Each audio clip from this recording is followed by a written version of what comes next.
పిల్లలు కావాలనే మీ కలను నెరవేర్చుకోండి. మొదటి కన్సల్టేషన్, మొదటి స్కానింగ్ ఉచితం. వివరాల కొరకు హెగ్డే ఫెర్టిలిటీని సంప్రదించండి. హలో రామ్ గారు. హాయ్ నారాజు. మనిషి మౌనం వహించడాన్ని ఎలా తీసుకోవాలండి మనం? ఎందుకంటే ఒక్కొక్కరు ఒక్కొక్క ఇన్సిడెంట్ని ఫేస్ చేస్తూ ఉంటారు. నాకు తెలిసి ఈ టాపిక్ మనం డిస్కస్ చేసేటప్పుడు దీనివల్ల లాభపడ్డ, అంటే ఆ మౌనం వల్ల లాభపడ్డ వాళ్ళు ఉన్నారు, నష్టాన్ని చూసేటువంటి వాళ్ళు కూడా దానికంటే డబ్బులు ఉన్నారు అని అనుకోవచ్చు మనం. ఎందుకంటే కొంతమందిలో మనం చూస్తూ ఉన్నాం, మనిషి క్యారెక్టరే అర్థం కాదు మనకి. అసలు మనం ఒక రియాక్షన్ ఇస్తాము, లేదా ఒక విషయం చెప్తాము, ఒకటే ఎక్స్ప్రెషను, ఇంకొకళ్ళు ఇలా డిఫరెంట్ కేటగిరీస్ని ఒకేసారి చూసేస్తాం. మనం స్క్రీన్ మీద మనం అలా ఇమాజిన్ చేసుకుంటే ఒక్కొక్కరు ఇలా తిరుగుతూ ఉంటారు. వాళ్ళ మౌనాన్ని మనం ఏ విధంగా అర్థం చేసుకోవాలి? అసలు మౌనం వహించారు అని అంటే ఎలా చూడాలి? అసలు అంటే పాజిటివ్ యాంగిల్లో చూడాలా, నెగిటివ్ యాంగిల్లో చూడాలా? నిజం చెప్పాలంటే మౌనాన్ని అర్థం చేసుకోవడం చాలా కష్టం. ఈ ప్రపంచం మొత్తం శబ్దంతో కూడుకుంది. ఇంత శబ్దంతో కూడుకున్న ప్రపంచంలో నిశ్శబ్దం ఒక బ్రేక్ లైఫ్కి. ఈ నిశ్శబ్దం ప్రతి జీవితంలో అవసరం. కానీ ఆ నిశ్శబ్దం లేనిది, అంటే అంతర్గతంగా లోపల నిశ్శబ్దం లేని జీవితం విపరీతమైన శబ్దాలతో, ఆలోచనలతో కూడుకొని ఉంటుంది. అసలు నిశ్శబ్దం అనేది మనకు చాలా రకాలుగా మనం పాటిస్తూ ఉన్నాం. మౌన వ్రతం అని అంటారు. అది వ్రతం లాంటిది మౌనం. మౌనం అవసరమే, కానీ ఎప్పుడు అవసరం, ఎక్కడ అవసరం అన్నది చాలా ఇంపార్టెంట్. ఫర్ ఎగ్జాంపుల్ కొన్ని ఎగ్జాంపుల్స్ చెప్తాను. షూర్. ఒక అబ్బాయి 5వ తరగతి చదివే అబ్బాయి దాదాపు గంట ప్రయాణం చేస్తే కానీ వాళ్ళ స్కూల్ రాదు. ఇంటి నుంచి రోజు స్కూల్కి వెళ్తూ ఉండేవాడు. కొంత విచిత్రంగా ఉండేవాడు. స్కూల్ బస్సులో అందరూ ఎక్కితే చివరిలో కూర్చొని ఊరికి కూర్చునేవాడు. ఎవరితో పెద్దగా మాట్లాడేవాడు కాదు. అందరూ ఆడుకుంటుండగా ఒక్కడ కూర్చొని పుస్తకాలు చదువుతూ ఉండేవాడు. సెలవులు వస్తే అందరూ సెలవుల్లో చేసే పనులు ఇతను చేయకుండా ఏం చేస్తాడంటే ఆ ఊళ్ళో ఉన్న అడవిలోకి వెళ్ళి అడవిలో ఉన్న చిన్న చిన్న పురుగులను సేకరించేవాడు. వాటిని మైక్రోస్కోప్లో పెట్టి చూసేవాడు. ఇట్లటన్నీ చేసేవాడు.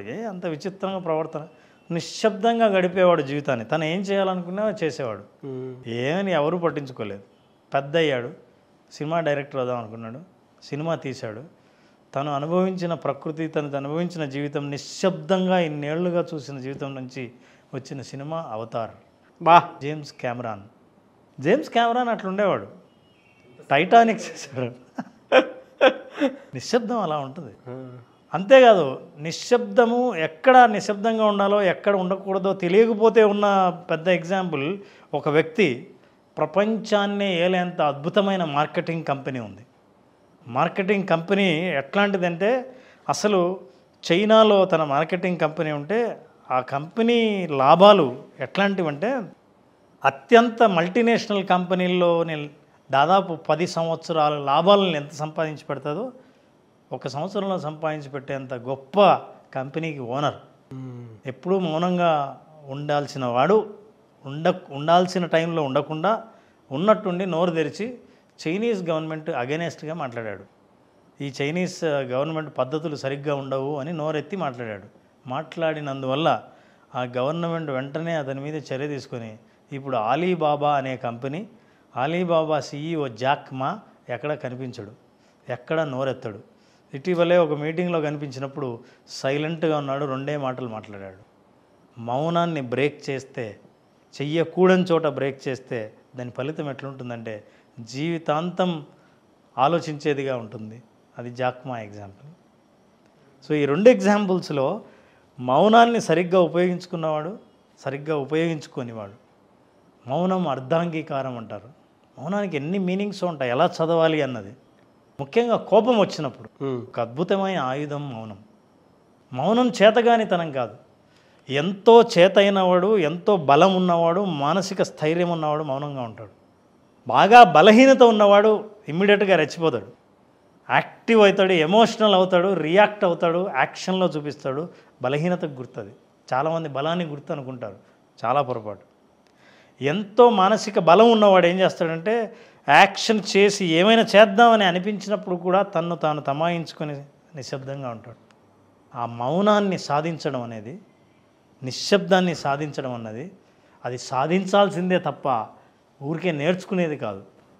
పూర్వం మనం మునులు అనేవాళ్ళం.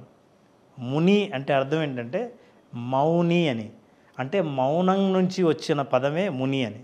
మునులు మహర్షులు అని అంటాం ఎందుకంటే వాళ్ళు మౌనంగా ఉండేవాళ్ళు అని. మౌనం చాలా ప్రశ్నలకు సమాధానం ఇస్తుంది. మౌనం చాలా సమస్యల్ని కొత్తగా పరిష్కరించేలా చేస్తుంది. అయితే ఎప్పుడు ఎలా మౌనంగా ఉండాలి? మాట్లాడవలసినప్పుడు మౌనంగా ఉండి, మౌనంగా ఉండవలసినప్పుడు మాట్లాడితే మహా నష్టం జరుగుతుంది. బెస్ట్ ఎగ్జాంపుల్స్ ఉందా? మీరే అన్నారు, ఇందాక చెప్పింది అవతార్ సినిమా ఒకటి, 2 జాక్మాదే. చాలామందికి ఈ మధ్యకాలంలో ఎందుకబ్బా జాక్మా కనిపించట్లేదని చెప్పేసి అనుకున్నటువంటి వాళ్ళు ఉన్నారు. రీజన్ అదే. ఎక్కడ పడితే అక్కడ అద్భుతంగా మాట్లాడేవాడు. మాట్లాడుతూ ఆ స్పీడ్లో గోల్డెన్ వర్డ్స్ చాలా మోటివేట్ చేస్తూ మాట్లాడేవాడు. ఆ స్పీడ్లో రాకూడదని ఒకటి వచ్చింది. అందుకే ఎప్పటికి ఎయ్యది ప్రస్తుతం అప్పటికి ఆ మాటలాడి అన్యుల మనములను పొంపక తానవ్వక తప్పించుకు తిరుగువాడు ధన్యుడు సుమతి. ఎప్పుడో చిన్నప్పుడు చదివి మీరు గుర్తు చేశారు. ప్రజ్ఞ అనేది ఉంటే, ఈ ప్రజ్ఞ ఉంటే సైలెంట్ అనే దాంట్లో మీనింగ్ ఉంది. ఎస్లో స్టిల్నెస్ ఉంది. మనిషి ఏదైనా సరే ఒక స్టిల్నెస్లో తన్ను తాను గురించి ఆలోచిస్తాడు. మనిషి మూమెంట్లో, షేకీలో, ఆలోచనలు షేక్ అయినా, మనిషి షేక్ అయినా సరే స్థిరంగా ఉండలేనివాడు. అందుకే యోగా చేసినా, మెడిటేషన్ చేసినా స్థిరత్వం కోసం ప్రయత్నం చేస్తారు. ఆ స్టిల్నెస్ని సాధించాలి. ఈ స్టిల్నెస్ అనేది మనిషి చాలా కష్టపడి సాధించాల్సిన ఒక స్కిల్. అవును సార్. ఆ స్టిల్నెస్ అనేది ఊరికే కూర్చుంటే రాదు. మనసు, శరీరం 2 స్థిరత్వాన్ని సాధించాలి. That is stillness. అవి మీకు రావాలి అని అంటే ఫస్ట్ పక్కనోడి మీద ఏడవటం ఒకటి ఆపుకోవాలి. 2 కంపారిజన్ ఆపుకోవాలి. 3 కోపం వచ్చినా సరే కొద్దిగా ఆపుకోవాల్సి ఉంటుంది. 4 చాలామంది బాడీ లాంగ్వేజ్లో కానీ ఆ బిహేవియర్ ఒకలాగా చెప్తుంది. ఎదుటి వాళ్ళ ముందు ఎలా కూర్చోవాలి, ఎలా నుంచోవాలి, ఏం చేయాలి, ఆ బాడీ లాంగ్వేజ్ సరిగ్గా కరెక్ట్ కాకుండా ఉంటుంది. ఆ టేప్ ఒకళ్ళు మాట్లాడుతుంటే ఈ టేప్ బాడీ లాంగ్వేజ్ ఇంకోలా ఉంటుంది. వీటిల్లో కనుక స్థిరత్వం పొందితే ఆ స్థిరత్వం ఖచ్చితంగా వస్తుంది. ఊరికే మీరు ఎంత చెప్పినట్లు మెడిటేషన్లో చాలామంది కూర్చుంటారు సార్. మెడిటేషన్లో కూర్చోటంటే ప్రతి ఒక్కరు గంట సేపు కూర్చోవాలని, హాఫ్ అన్ అవర్ కూర్చోవాలని ఎవరైనా కూర్చున్నప్పటి నుంచి ఎప్పుడు లేదని కూర్చుంటారు. మెడిటేషన్లో నేర్చుకోవాల్సినవి ఏంటంటే 1-2 గంటలు ఎందుకు అంత కూర్చుంటారంటే వాళ్ళల్లో వాళ్ళని తెలుసుకోవటం. ఆ ప్రాసెస్లో మీరు అక్కడ ఏం వదిలేయాలనేదే పాయింట్. అంతే కదా సార్. ఆ స్టిల్నెస్లో ఏం జరుగుతుందంటే నీళ్ళు ఎట్లా అయితే స్టిల్ నిలబడితే చెత్త మొత్తం కిందికి పోతుందో అట్లా మన ఆలోచనలు మనల్ని డిస్టర్బ్ చేసేవి ఏవైనా సరే ఆ స్టిల్నెస్లో అవి అడుక్కుపోతే ప్యూర్ వాటర్ మాత్రం ఉంటుంది. పైన మన లేయర్, ఒరిజినల్ లేయర్ కనిపిస్తుంది. ఒరిజినల్ లేయర్ ఉంటుంది. I is enquiry. ఎంక్వైరీ అంటే మనల్ని మనం లోతుగా ఆలోచించే అవకాశం కల్పించడం ఐ ఎంక్వైరీ అంటారు. L is listening. కోపం వచ్చినప్పుడు కోపంలో మనం యాంగర్ మేనేజ్మెంట్లో చెప్తుంటాం. అవతల వాళ్ళు మాట్లాడుతుంటే వీళ్ళు ఎప్పుడెప్పుడు మాట్లాడదామా అని వింటారే తప్ప లిజనింగ్ మిమ్మల్ని అర్థం చేసుకోవాలని వినటం వేరు, మీరు ఆపితే ఇంక నేను మాట్లాడదామని వినడం వేరు. సో ఈ సైలెన్స్లో ఉన్న listening wanted to understand you. బహుశా మీ కోపానికి నాకు అర్థం తెలియచ్చు, అరే అందుకా నీ కోపం వచ్చింది అని ఇంకా నా కోపం రాదు. So that's why listening.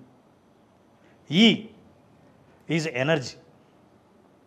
Energy ఏంటంటే మనిషి నిశ్శబ్దంలో ఎనర్జీ వేస్ట్ చేసుకోడు, ప్రిజర్వ్ చేస్తాడు. తనకున్న శక్తి ఏదైతే ఉందో సైలెంట్గా కూర్చోవడం వల్ల ప్రిజర్వ్ చేస్తారు. నాగరాజు, ఎనర్జీ ఎప్పుడైతుందంటే ఎమోషన్స్ని మీరు ఎక్స్ప్రెస్ చేస్తున్నప్పుడు ఎనర్జీ వెళ్ళిపోతుంటుంది. Emotion is energy. ఆ ఎమోషన్స్ని అర్థం చేసుకొని వాటిని ఇంటెలిజెంట్గా అంటే ఎమోషనల్ ఇంటెలిజెన్స్తో ఉండే అవకాశం మీ ఎనర్జీని ప్రిజర్వ్ చేసుకున్నప్పుడు ఉంటుంది. That is energy. అందుకే meaningful silence is important than meaningless words. E is a energy. మనం ఎమోషనల్గా ఇంటెలిజెంట్ అయిన వాళ్ళు వాళ్ళ ఎమోషన్స్ని అర్థం చేసుకుంటే ఎనర్జీని కాపాడుకోగలరు. సైలెంట్లో ఎనర్జీని మనం మిగిలించుకోవచ్చు, దాచుకోవచ్చు. That is energy. N is a noise free. శబ్దాలకు దూరంగా ఉండడం. ఏది ఇంటర్నల్ శబ్దం, మన ఆలోచనలు, మన దిగుళ్ళు, మన జడ్జిమెంట్స్ ఇవన్నీ లోపల వచ్చే శబ్దాలు. ఈ శబ్దాల నుంచి దూరంగా ఉండడం ఎన్. సి సైలెన్స్లో సి ఈజ్ అ కామ్నెస్. నిశ్శబ్దంగా ఎన్ని పదాలు ఉన్నాయో చూడండి. Silence, calm and unit stillness. వీటన్నిటి ప్రయోజనాలన్నీ సైలెన్స్లో ఉన్నాయి. సో కామ్గా ఉండడం అన్నది, కామ్గా ఉండడం ఒక్కొక్కసారి చాలా కష్టం. అందుకే యాంగర్లో ఎప్పుడైనా కోపం వచ్చి కొంచెం కామ్ అవ్వు అని అంటారు. కామ్నెస్లో సొల్యూషన్ ఉంటుందండి. So solutions you can identify with calm. ఈ ఈజ్ దట్ ఎంటీనెస్. అసలు ఏ జడ్జిమెంట్ లేకుండా ఉండడం అనేది ఎంటీనెస్. ఈ ఎంటీనెస్ను సాధించాలంటే ఎంతో సాధన చేయాల్సి ఉంటుంది. ఊరికి సైలెన్స్ అన్న వర్డ్ లాగా ఉంటుంది, కానీ ఇందులో చాలా జీవితం ఉంది. Thank you sir, thank you so much Ram garu. Thank you very much.